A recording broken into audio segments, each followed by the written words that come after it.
बचपन में जिस धनुष को मेरी पुत्री सीता खेल खेल में ही उठा लेती थी, क्या उसकी प्रत्यंचा चढ़ाना भी किसी क्षत्रिय के वश में नहीं रहा? क्या संसार में कोई नहीं जो सुनाभ की प्रत्यंचा चढ़ा सके?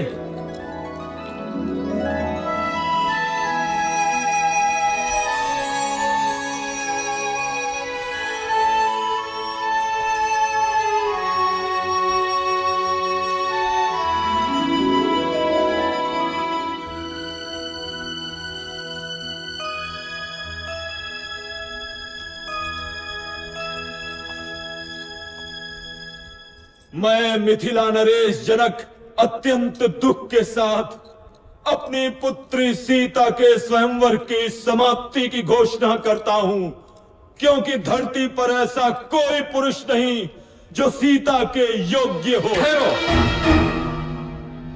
धरती वीर पुरुषों से रिक्त नहीं।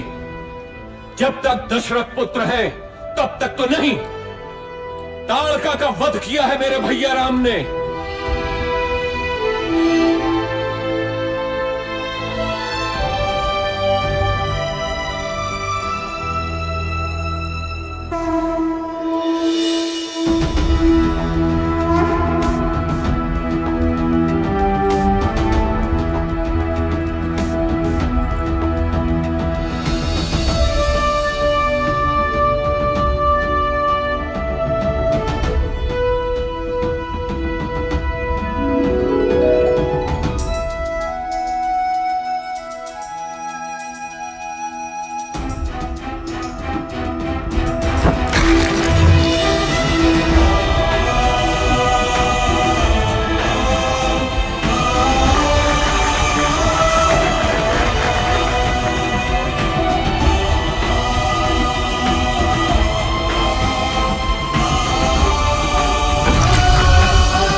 राम सीता विवाह के साथ तो जैसे अयोध्या में सौभाग्य की वर्षा ही हो गई। लक्ष्मण, भरत, शत्रुघ्न तीनों का विवाह सीता की बहनों क्रमशः उर्मिला, मांडवी और श्रुत कीर्ति से हुआ। अयोध्या में इतनी प्रसन्नता कभी भी नहीं थी। पूरे नगर में उत्सव था, सब कुछ व्यवस्थित था। प्रजा राम को अयोध्या के होने वाले राजा के रूप में देखने लगी। राजा दशरथ भी वृद्ध हो चले थे। कैकेयी, मैं सोचता हूं राम को उत्तराधिकारी बनाकर राजकाज से मुक्ति पालूं। अति उत्तम विचार है महाराज। यही उपयुक्त समय भी है कि आप अपना उत्तराधिकारी घोषित करें और राम इसके लिए सबसे योग्य है। लेकिन भरत और शत्रुघ्न तो ननिहाल गए हैं। तो क्या हुआ? राम उनका बड़ा भाई है। फिर राम तो सर्वगुण संपन्न है। मैं आज ही घोषणा करता हूँ। सुनो, सुनो, सुनो! समस्त अयोध्या वासियों को ये शुभ समाचार है कि महाराजा धीराज दशरथ ने युवराज राम के राज्याभिषेक का निर्णय लिया है।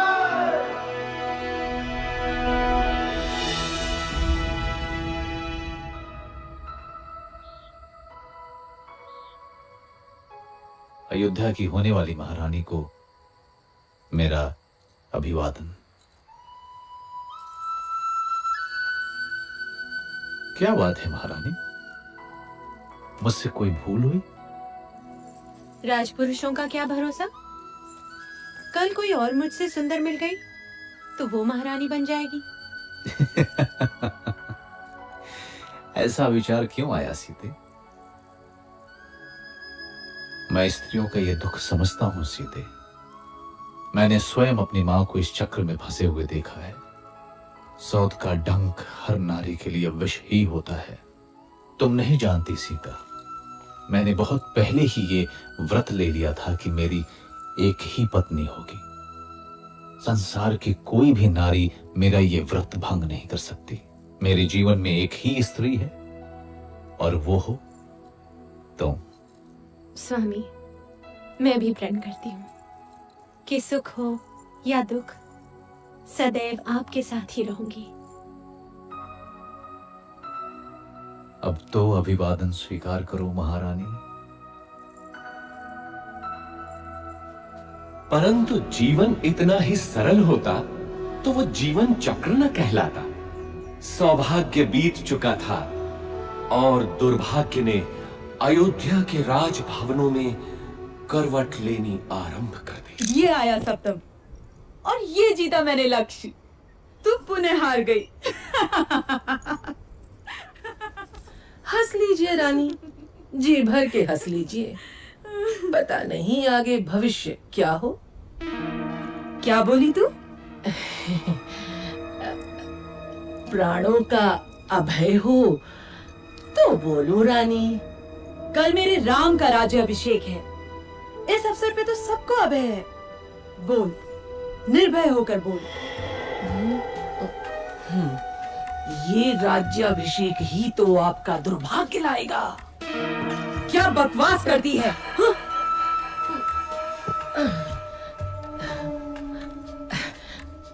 मैं तो सदा आपका भला ही चाहती हूँ रानी। यहाँ आपके और भरत के अतिरिक्त मेरा है ही कौन।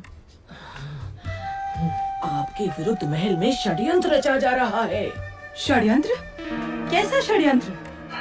राम के राजा बनते ही कौशल्या और सुमित्रा आपसे गिन गिन कर बदले लेंगे। वो दोनों महाराज के आपके प्रति प्रेम से जलती हैं। नहीं नहीं, मेरा राम ऐसा कभी नहीं होने देगा। आप राम राम भजती रहना और वो राजा बनते ही अपनी माँ के कहने पर आपको और भरत बेटे को राज्य से बाहर निकाल फेंकेगा। महाराज भी तब कुछ नहीं कर पाएंगे।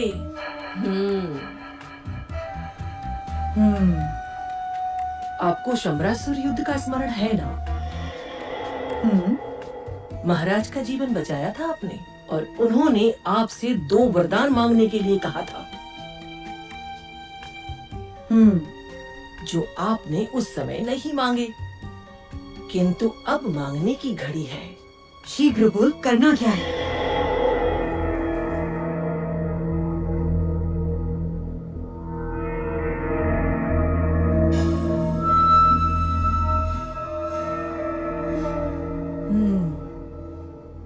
ऐसा ही होगा।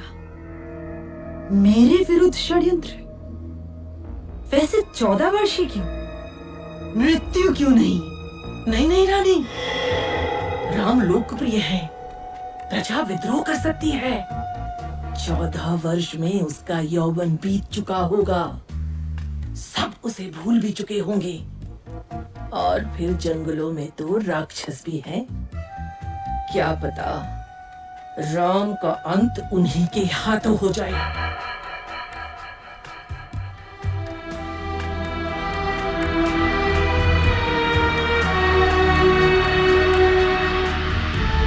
रानी कैकेयी को भवन में चली जाती है और राजा दशरथ को विवश कर देती है कि राम को वनवास हो और भरत राजा बने।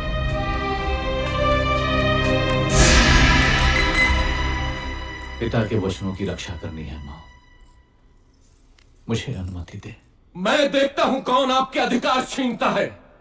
मैं भरत का वध कर दूंगा। पिता सम्मुख आए तो उनका भी मैं। शांत रहो लक्ष्मण। अधर्म और पाप से युक्त राज्य का मैं लोभी नहीं। मेरी यात्रा की व्यवस्था करो, ये मेरी आज्ञा है। मैं भी बन जाऊंगी आपके साथ। मैंने हर स्थिति में आपके साथ रहने की प्रतिज्ञा की है। किंतु सीता, यदि मेरी प्रतिज्ञा टूटी तो मृत्यु कारक होगी।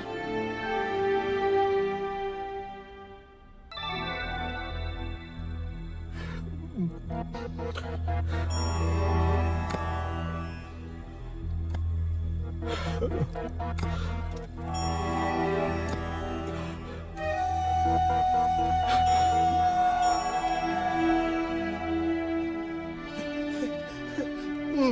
पुत्र, दुर्भाग्य है मेरा, दुर्भाग्य है। मुझे क्षमा कर दो पुत्र, मुझे क्षमा कर दो। ऐसा मत कहिए पिताजी। 14 वर्ष तो पलक झपकते ही बीत जाएंगे। आप मुझे वन प्रस्थान की अनुमति दें।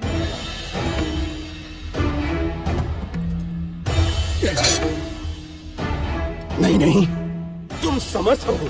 राम, तुम तलवार के बल पे कौशल पे शासन करो पुत्र। इक्ष्वाकु वंश के इतिहास में ऐसा कभी नहीं हुआ पिताजी। राम के